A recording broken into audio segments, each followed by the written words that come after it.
Discovery. In sales, we need to ask not only better questions, but the toughest questions. This will lead to tough answers and to a better and more meaningful matchmaking of our solutions. Our goal is to share insights on why discovery is so important, assist you with producing those questions that can be utilized for you to laser focus and target your prospects' goals, needs, pains, and challenges, as well as encourage you and provide that confidence to be surgical in your questioning throughout the sales process. Discovery is that process of finding, uncovering, realizing, and learning something new about, or even rediscovering our future customers' hopes, dreams, aspirations, and challenges. See if the prospect is a great fit, has that right mindset, and is open to evaluating a solution that can help them. Using story selling and examples of others just like them. It's a-okay to say no to a prospect. Remember, we're looking for the best mutual fit.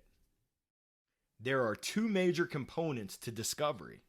Number one, asking the right, sometimes tough questions.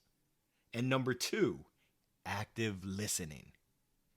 It is by design that we've been blessed with 2 ears and 1 mouth.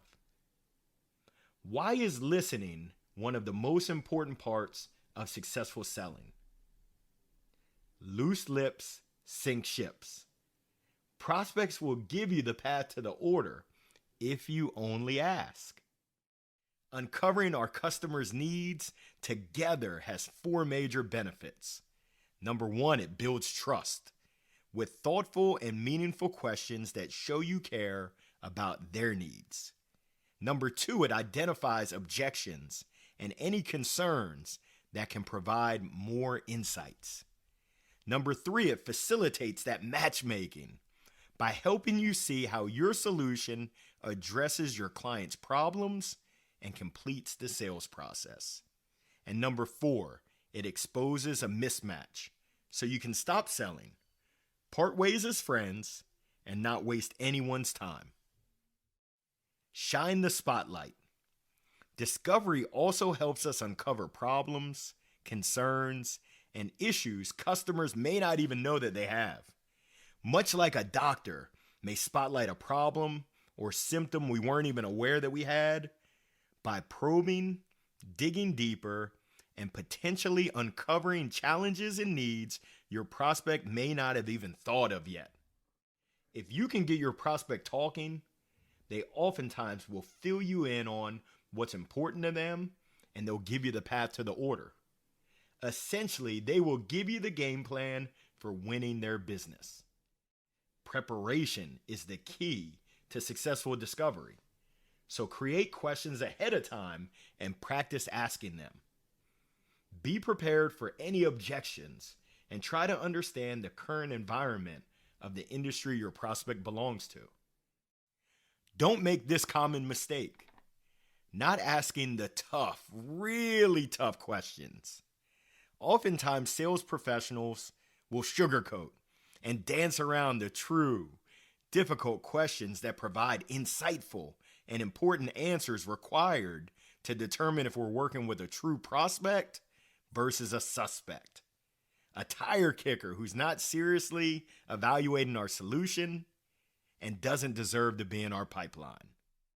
Quoting Tony Robbins here, who states, "The most successful people ask better questions, and as a result, they get better answers."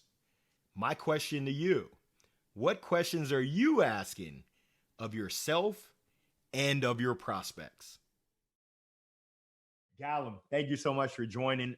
If you don't mind, can you introduce yourself? Absolutely. My name is Galen Girmay. I am an account executive for a fintech company in London, UK. And also, in addition to that, I co founded a community for sales, marketing, and RevOps professionals that is quickly growing day by day. Love it. Love it. First question. When you think about discovery, what does discovery mean to you? Discovery, I would describe as curiosity. So it's an opportunity to really unpack what is on the table, or in this case, what's in the virtual room, right? Who you have on the other side, and figuring out by asking the right questions at the right time what they're trying to achieve. So there's a reason why this person who accepted a meeting is there, and there's a reason why you are there as well. And so that's what discovery is to me, is this ability to be really curious about the person or the people on the other side and dig deeper, as deep as possible, into what their answers are, because usually it begins with surface level answers, right? There, people are uncomfortable, they're not sure. You might not even have all the people who deal with a particular pain point that you thought you were going to solve. So now you have people with multiple objectives in the room, and so you have to uncover each one of them with all individuals and make them really comfortable with opening up and sharing. Love it. What's the most common discovery mistake sales professionals make, and why is it a problem? I believe the biggest mistake, or one of them, I think there probably are a few, is that jumping to conclusions because you might hear something that you heard someone else say, and now you think you have the right answer or the solution for them. But what you really need to do is to not jump to those type of conclusions, take a step back, and then assess the situation at the end, right? Sometimes it's easy to assess and diagnose in the very moment, but you might not have asked enough questions to figure out what the deep root concern or challenge might be for you to really uncover. So I would say go beyond the surface level kind of answer to what the objection is or the challenge is, and really dig deeper to get to the root cause of it. Outstanding. What's the one most important thing we should know about discovery and why? Understand who you're talking with and what their challenges are. So if I'm speaking to someone, in a finance department, which I do all the time, they have different backgrounds and different priorities than somebody in, let's say, the admissions team has, which I talk to as well, or the international office, which I again talk with. So I would say that is a key to understand who are you speaking with and what do they care about. Just as much as if you yourself are in a room and somebody comes up to you and you're a sales rep and they start to talk about medical school, not really relevant to you, and you're not going to be as engaged or interested. But if they are able to find a common ground to draw you into the conversation and to really unpack what it is that you're going through, then you're going to become part of the conversation and you're going to share beyond what's expected of you.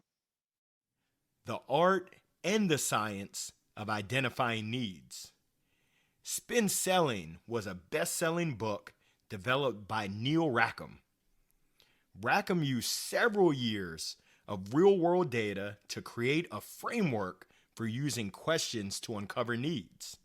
The SPIN methodology starts with SPIN. The S is situation or surface level questions. These are good for building initial rapport. The P is problem questions. Questions about the challenges your customer or prospect has.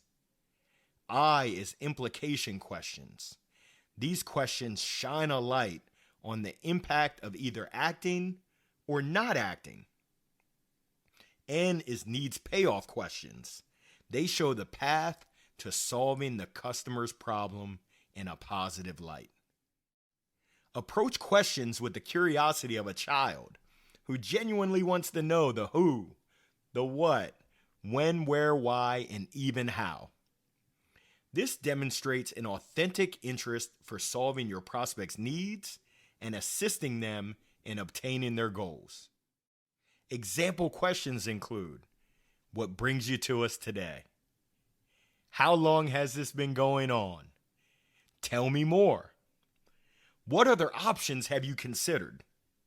How has that worked in the past? Walk me through your process. What's holding you back? Asking questions about budget can sometimes be a difficult conversation to address, but it's one of the keys to qualifying prospects. Trade groups and government agencies often have data on spending that you can use to ease into the subject. For example, you could state, typically organizations about your size are spending XYZ or ABC on this service. Does that feel right to you? I can bring you several options. Can you give me a sense of your budget so that I can bring the best options to you? Surgical precision of SOAP notes. Capturing information with spin and then combining the spin questions and answers with a SOAP note. Taking this approach will make you an all-star sales professional. Medical professionals are often trained to use SOAP, S-O-A-P, as a method to document a patient's condition and status. Here's how we too can use this same technique with a 4-section breakout in our prospect and client discovery efforts. The S, subjective. Noting the patient, or in our case, our prospect's problem as they report it, such as client reports current solution is causing worker frustration. The O, objective. Writing their answers to follow-up questions that help you to understand the problem and identify issues the customer might not have considered. This is your expert opinion, the objective. The A is assessment. Gathering additional data to help assess the customer's current situation, isolating the problem, understanding the underlying value, and then developing a plan to address the issue. And then the P is the plan, jotting down your recommended solution. Here's an example of how a doctor's visit might go using SOAP. So Larry, what brings you to us today? How long has that been going on? Is it worse at night or during the day? How many nights a week have you experienced this? Have you tried anything for it? Okay, let's go ahead and run some tests and see what it shows. We've got the prognosis. Take 2 of these and call me in the morning. Now, here's an example of how that might play out during a prospect call. So prospect, what brings you to us? Why are we talking? How long has this been going on? What have you tried to fix it? Let me go ahead and run some additional diagnosis and tests to see what I can find. Here goes the answer and the solution to the problem at hand. The SOAP notes allow us to gather great information, and it shows that we care. When we present our plan with confidence and professionalism, our prospect knows that we've listened, carefully considered, and thoughtfully offered a solution.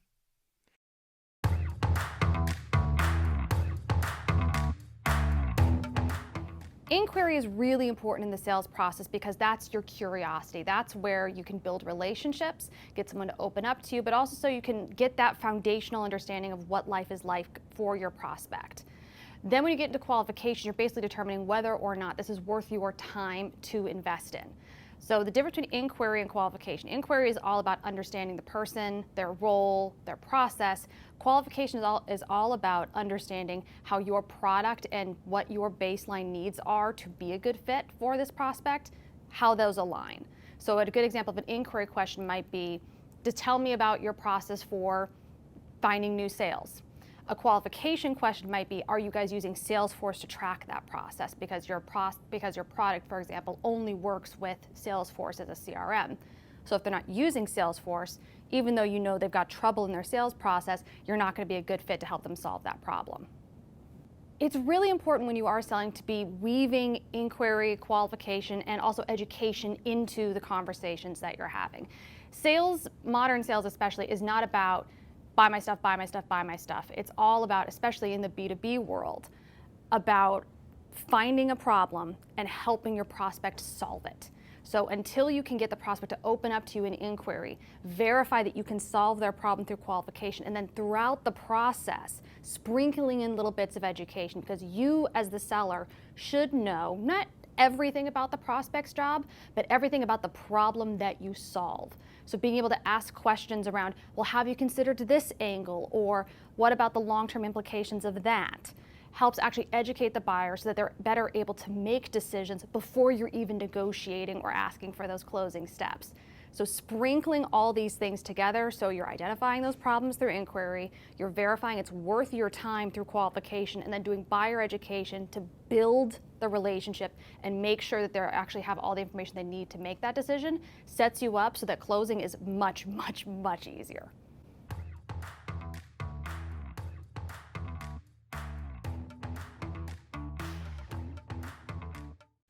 Having criteria for qualifying prospects allows you to better ensure you're spending time and moving forward with those that fit your ideal customer profile, your ICP, and those that deserve your time, energy, and resource.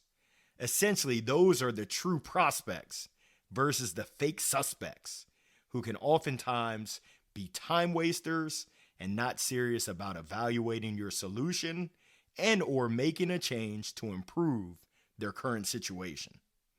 Please avoid suspects at all costs if possible. Nobody has time for that. Asking good questions is only half of the discovery process. The other half is active listening, which is crucial to your ability to match your solutions to your prospect's problems and understand those issues you're not able to address. As we shared, the second part of discovery is the actual part of active listening. A conversation intelligence company studied the talk to listen ratio of the most effective sales calls. They actually studied over 25,000 sales calls, and they found the most successful sales professionals spend more than half of their time, it was actually 57%, listening. Unfortunately, the average sales call consisted of a sales rep talking between 65 and 75%, which does not set them up for success in the long run. Just a reminder that active listening takes work. It requires us to actually and genuinely pay attention. Look at who is talking and give them our undivided attention. Do not talk when they are talking. Ask questions. Follow directions and visualize what is being said. This is a skill that can be practiced, developed, and improved upon. Are you willing to put forth the work, the effort, and the time needed to build your active listening skills? I'm listening. Listening for true impact and to actually understand versus listening to respond, which so many of us do, myself included, is the sign of a true sales pro. Now that you know better, will you do better? Rory Bartel says, most people think selling is the same as talking, but the most effective sales professionals know that listening is the most important part of their job.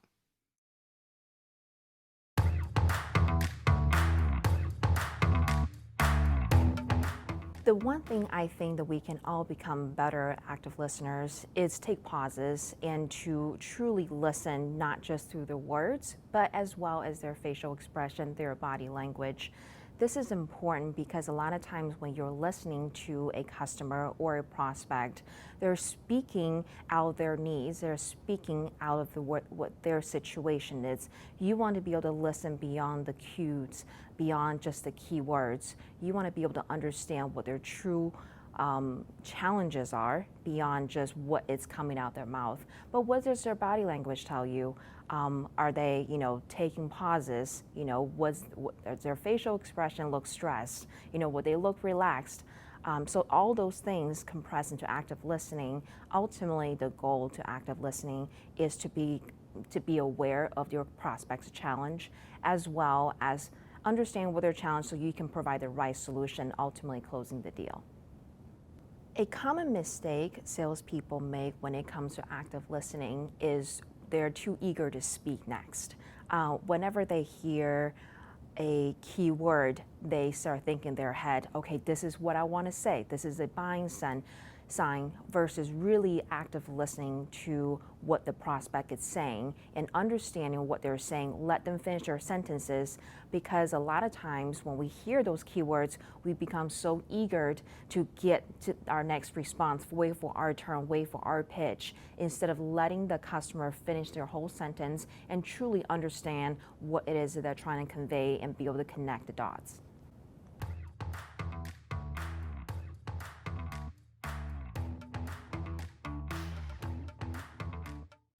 Matchmaking. The art of matchmaking is aligning your product, service, and ideas to your prospect's hopes, dreams, aspirations, and challenges. When we listen actively, we learn the customer's paramount needs and their problems. From there, we can more easily matchmake, identifying exactly where we can best serve them and ask for the sale on those items and those specific areas. And when there isn't a match, we can be honest about it and make a referral to someone who can actually help. No problem at all in doing everyone, you and your prospect, a favor by recognizing there's not a good fit or a match and parting ways as friends and colleagues in good standing. As we wrap our discovery module, I'm hopeful you listened and listened closely. Wow, you're making great progress. Congrats on wrapping up module number 3, discovery. We're now ready to take those great questions and listen to our prospects' needs, wants, and challenges. I love it because now we move into one of my favorites, module number 4, the demo, where we now get to take everything we learned in discovery and we get to pinpoint our solution and our value to those areas. I encourage you to keep up the great work. We're going to build up your confidence so that you can deliver a stellar demo.